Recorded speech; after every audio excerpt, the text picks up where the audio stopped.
Yoweri Kaguta Museveni yakozesa constitution eno n'agamba bw'ati mu Kawairo 2:37 Akawairo sabati ko 8 nti upon the coming into force of this constitution the constitution eno bwe neetandika okukola 1995 niwabaawo abantu ab'ebibanja abali ku ttaka naye nga kuliko ab'ebyapa ebya mayiro ekyo tekiriwo obanga waliwo ab'ebyapa ebya freehold obanga waliwo ebyapa ebya leasehold.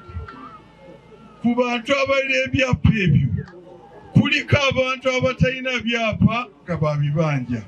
Abantu abo tebajjanga kukwatibwako.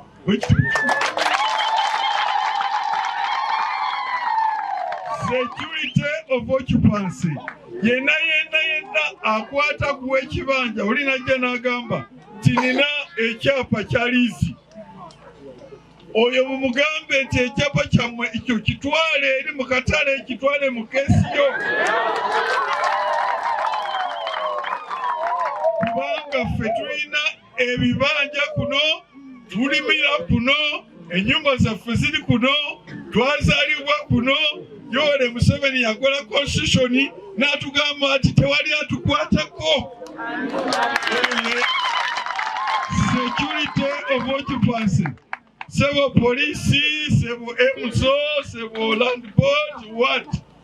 Ekyapa okubeera mu ngalo tekitegeeza tojja kugenda obonyabonya ab'ebyapa bali ku ttaka. Security of occupancy kyekiri muno. Ow'ekibanja alina security of occupancy, ow'ekyapa talina. Kati ow'ekyapa obwapa ajja atya n'abagamba nti muve wano atalina security of occupancy. N'olwekyo yali oyo eyazze n'agamba nti abagoba. President Museveni yawandiika mu kiragiro ky'eggwanga nga 22 August 2013 nti yenna agoba ab'ebibanja ku bibanja bwabwe akwatibwe. Goba abantu bano bonna mubakwate.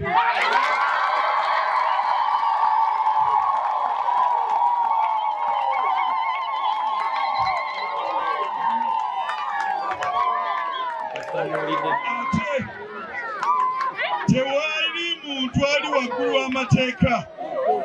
Sebo deputy RDC bwe nali eri mu kifo kiri ekyakitwaliwo nali naawe. Bwe nadda juzi nali naawe. Kati ndi wano ndi naawe. RDC aluwa. Abantu ne babeera mu kitundu ne babagoba mu mayumba gaabwe ne basula mu nsiko. Minisita najja okubazzaawo awaka waabwe nga RDC taliiwo. Oyo asaanira okubeera RDC. Ngamba bwe nti RDC agobwe.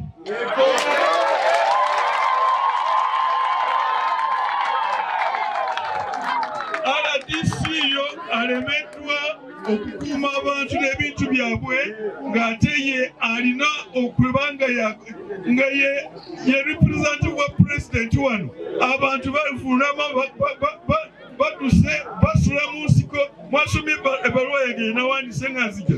Sebo RDC nagambye nti tetujja genda mu Christmas ng'abantu bakyasula mu nsiko. Ffe tetugenda ndisula mu nnyumba zaabwe. Kati ye RDC yagenze dda aleseewo deputy. Mu byonna byonna ebizibu tabeerawo.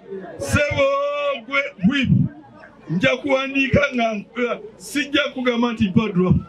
Nze nnyini ngenda kwewandiikira ebbaluwa ewa Honorable Babalanda akulira bonna mugambe nti ono RDC alemeddwa okulabirira abantu b'e Hoima.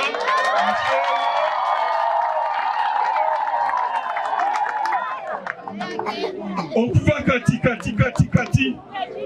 kubanga eyapali yamuwa okuva kati Sebo ekyo kiwedde.